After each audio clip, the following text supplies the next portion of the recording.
Hello बच्चों, आज हम सीक्वेंस में उसके आगे की कुछ बाउंडेड सीक्वेंस के ऊपर कुछ प्रॉपर्टीज़ है या फिर कुछ एक थ्योरम है, बोल्जानो-वेस्ट्रास थ्योरम, उसके बारे में पढ़ेंगे। वो क्या बोलती है कि कोई भी बाउंडेड सीक्वेंस है ना, कोई भी बाउंडेड सीक्वेंस हो तो उसकी एक कन्वर्जेंट सब सीक्वेंस जरूर मिलेगी, सब सीक्वेंस जो कन्वर्जेंट होगी। समझ में आई बात? कोई भी बाउंडेड सीक्वेंस की कन्वर्जेंट सब सीक्वेंस जरूर मिलेगी। कौन बोलता है? बोल्जानो-वेस्ट्रास।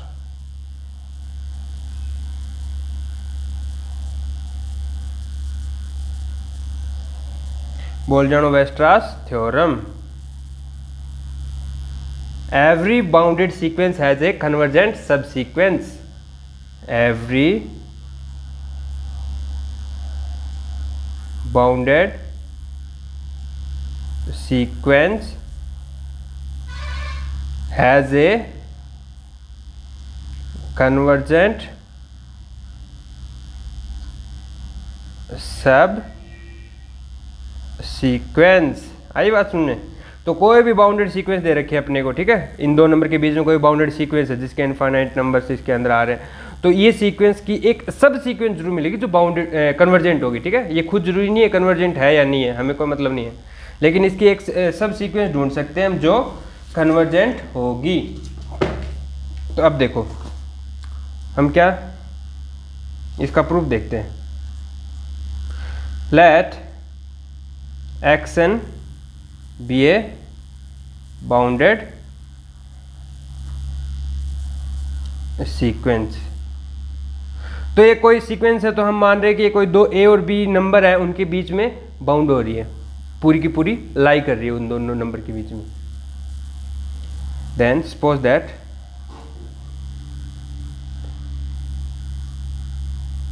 xn belong to I is equal to A B. कोई एक क्लोज इंटरवल है ए बी,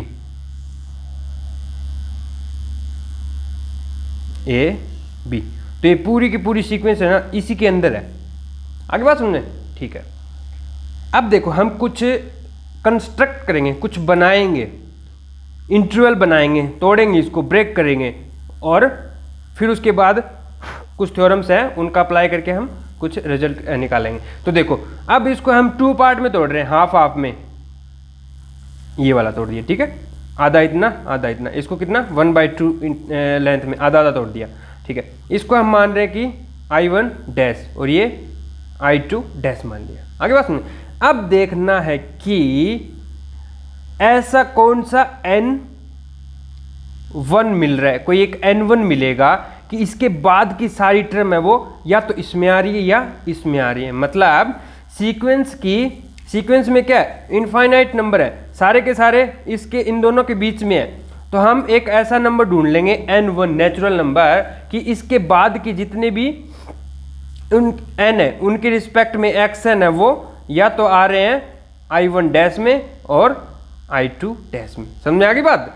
मतलब सीक्वेंस के कुछ फाइनाइट नंबर छोड़ के, यहाँ पे देखो, यहाँ से मान लो, यहाँ से स्टार्ट किया हमने N1 N2 X2 X3 और यहाँ पे ये वाला पॉइंट आ गया XN1, और इसके बाद जितने बचेंगे वो क्या होंगे, इनफाइनाइट होंगे ना, ऑब्वियस सी बात है, तो वो सारे के सारे इसके अंदर आ रहे हैं। तो हमने एक पहला एक नंबर ढूंढा I1 जो इंटरवल है, इसको पूरे को क्या नाम दे दिया, I1 AB को। I1 के रिस्पेक्ट में एक N1 मिला कि सच दैट उसके बाद के जितने भी XN है वो इसके अंदर आ गए, इसको नाम दे दिया I2। Then there exists N1 such that for n greater than equal to n x n belong to I2। I1 dash को हमने नाम दे दिया I2, ठीक है, for all n greater than equal to a लिख दिया, ठीक है। हाँ, तो अब समझ में आ गया।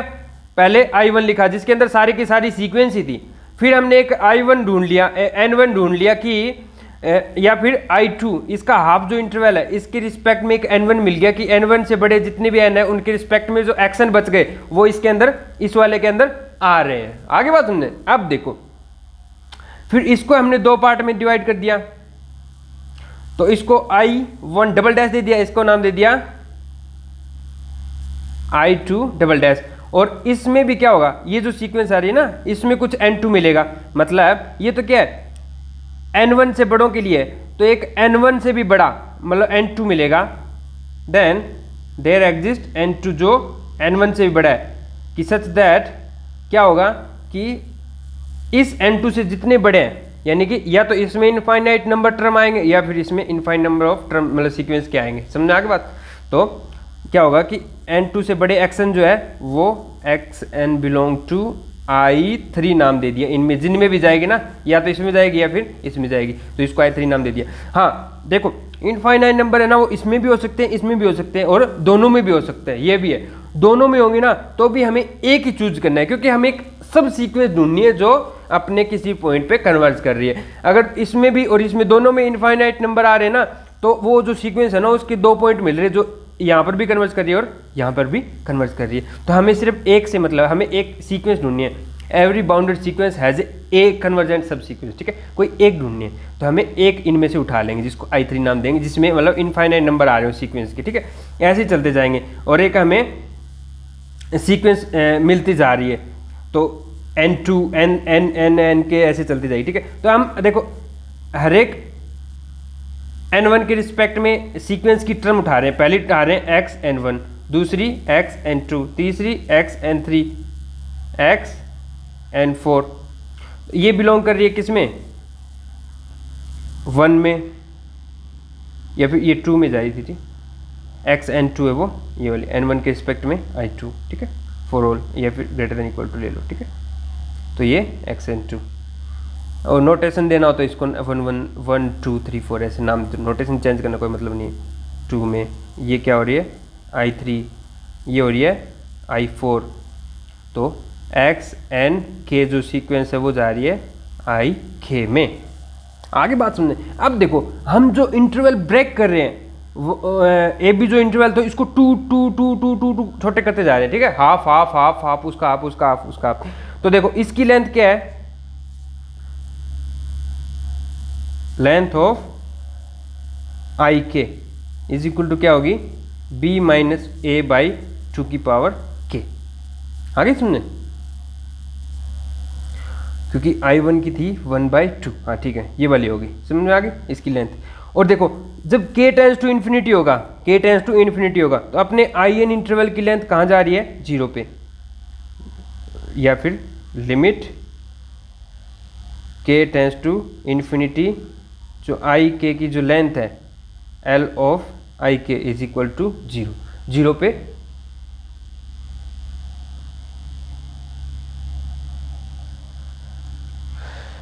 तो हम देख रहे थे कि लेंथ ना, तो ik की लेंथ देखो k टेंस टू इन्फिनिटी पे क्या हो रही है, limit k tends to 0 ik, यानी k टेंस टू इन्फिनिटी पे नीचे क्या हो जाएगा, इन्फिनिटी, और ये क्या हो जाएगी 0, 0 आ रही है।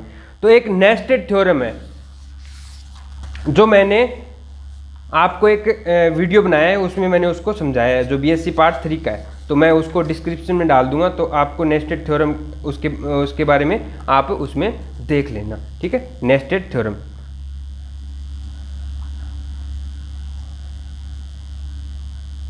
तो वो क्या बोलती है, कोई भी सीक्वेंस है इंटरवल की, क्लोज इंटरवल की in सीक्वेंस है, जो क्या हो रही है i1 कंटेंड इन i2 कंटेंड इन i3 ऐसे चल रही है। और अपने केस में क्या हो रहा है, AB था, उसके अंदर क्या हो रहा था, देखो ये था अपना AB, और दूसरा क्या रहा था, ये इसके अंदर कंटेंट हो रहा था, इसको 2 पार्ट में किया, ये भी तो इसके अंदर कंटेंट हो रहा, मतलब i2 कंटेंट कर रहा है, i2 i3 को कंटेंट कर रहा है, i3 i4 को कंटेंट कर रहा है, ऐसे। तो नेस्टेड थ्योरम भी यही बोलती है, कोई एक क्लोज इंटरवल की एक सीक्वेंस उठा रहे हैं ऐसी, जिसके अंदर ये आपस में कंटेंट हो रही हो, तब हम और एक बात और की, एंड लिमिट ऑफ जो in जो इंटरवल है उसकी length, limit of length of in tends to 0 as n tends to infinity पे। in जो इंटरवल है उसकी लेंथ अगर 0 हो रही हो, then there exist unique point in intersection of in, n is equal to 1 to infinity. मतलब जो आई एन जो इंटरवल है इनका जब इंटरसेक्शन लेंगे तो देखो एक बात ध्यान देना, यहाँ पे I1 I2 को कंटेन कर रहा है, I2 I3 को कंटेन कर रहा है, तो इसका मतलब क्या है जो इंटरसेक्शन है इनका मतलब या फिर फाइनाइट इंटरसेक्शन ले I is equal to 1 to n I, तो इसमें आई एन ही आएगा, ठीक है। या फिर इसको हम आई एन लिमिट भी बोल सकते हैं, लिमिट n टेंस टू मतलब इन्फिनिटी वाला आई एन जो इंटरवल है ना वो है ये। तो ये जो इंटरसेक्शन है वो क्या करेगा, एक यूनिक पॉइंट मतलब रखेगा वो, ठीक है, सिर्फ और सिर्फ एक ही पॉइंट। तब देखो हम सीक्वेंस उठा रहे हैं, ऐसे पॉइंट की, देखो xn1 xn2 xn3 xn4, तो हर एक में क्या हो रहा है, एक पॉइंट मिल रहा है। तो और आई एन जो इंटरवल है जो इन्फिनिटी पे ये क्या है, एक ही पॉइंट करेगा, तो हम बोलेंगे जो आई एक्स एन के जो सीक्वेंस है वो क्या है, उस एक्स जो कंटेन करेगा ना इंटरसेक्शन में उस पे ये कन्वर्ज कर जाएगी। देन जो हमने सब सीक्वेंस बनाई है, देन जो सब सीक्वेंस ऑफ एक्स एन के, ये जो एक्स एन के जो सब सीक्वेंस है कन्वर्ज टू जो ये इंटरसेक्शन इनके आई एन के जो इंटरसेक्शन में एक पॉइंट आएगा converge to x where x is equal to intersection of i n n is equal to 1 to infinity. इस पॉइंट पे ये कन्वर्ज कर जाएगी। तो ये क्या है, ये तो x की गारंटी तो कौन ले रहा है, नेस्टेड थ्योरम, और हम बोल रहे हैं कि जो एक्स एन के है वो x पे कन्वर्ज करेगी। तो ये हमें प्रूव भी करना है। तो देखो कैसे करेंगे, तो ये क्या है, एक्स एन के क्या है, एक्स एन के किसका एलिमेंट है, आई के का है, ठीक है। और हम बोल रहे हैं कि आई के है वो उसकी लेंथ है वो 0 हो रही है, तो ये x है वो हर एक आई एन में जा रहा है तो आई के में भी जाएगा, x के बिलोंग आई के। इसका मतलब क्या है, x belong to I N for all and belong to natural number, हर एक आई एन में, तो ये आई के में भी होगा। तो अब इनका डिफरेंस देखना है, x एन के माइनस एक्स,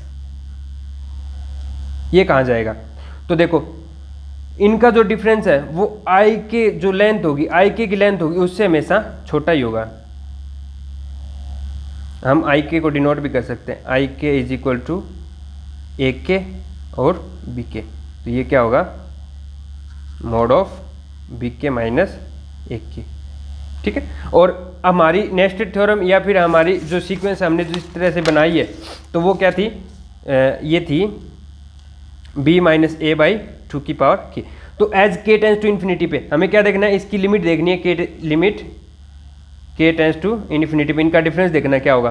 तो ये क्या होगा, k टेंस टू इन्फिनिटी करेंगे तो क्या हो गया 0। तो इसका मतलब क्या हो रहा है, limit x n k tends to infinity पे ये आ रहा है x। तो हमने क्या किया, कोई भी बाउंडेड सीक्वेंस दे रखी थी अपने को, कोई भी बाउंडेड सीक्वेंस दे रखी थी xn, ठीक है। ये ए बी से हमने मान लिया कि ये जो सीक्वेंस है वो ए बी के अंदर बाउंड है, ए बी के अंदर। तो हमने एक सब सीक्वेंस उठाई xn के xn1 xn2 xn3 xn के और जो देखो ये प्रॉपर्टी फॉलो कर रही है xn1 xn2 xn, मतलब इस वाले इंटरवल के इस वाले लेंथ के इंटरवल में ये जा रही है। तो हमने नेस्टेड थ्योरम से हम बोलेंगे कि इसके जो इंटरवल बनाए हैं इनके अंदर एक पॉइंट एग्जिस्ट करेगा, एक इफ एंड ओनली इफ एक ही सिंगल पॉइंट मिलेगा, ठीक है, एक पॉइंट मिलेगा। हम मान लिया कि वो एक्स है और हमने ये प्रूव कर दिया कि जो एक्सन के जो सब सीक्वेंस बनाई है तो ये जो सब सीक्वेंस है वो इस एक्स पे कन्वर्ज कर रही है। तो ये थी हमारी बोल्जानो-वेस्ट्रास थ्योरम, ये काफ़ी इम्पोर्टेंट थ्योरम है, ठीक है। आज के लिए इतना ही। इस थ्योरम को आप अपनी कॉपी में एक बार अच्छे से कर लेना, जैसे जैसे मैंने स्टेप बनाए ना तो इसको आप कर लेना। मैंने बीच में ये नोटेशन दे दिए हैं एक्स्ट्रा, देखो यहाँ पे कुछ लिख दिया है और आगे कुछ लिख दिया, तो आप ये अपने हिसाब से पहले साफ साफ नोट में ये इसको नोट कर लेना, ठीक है बच्चों। Thank you.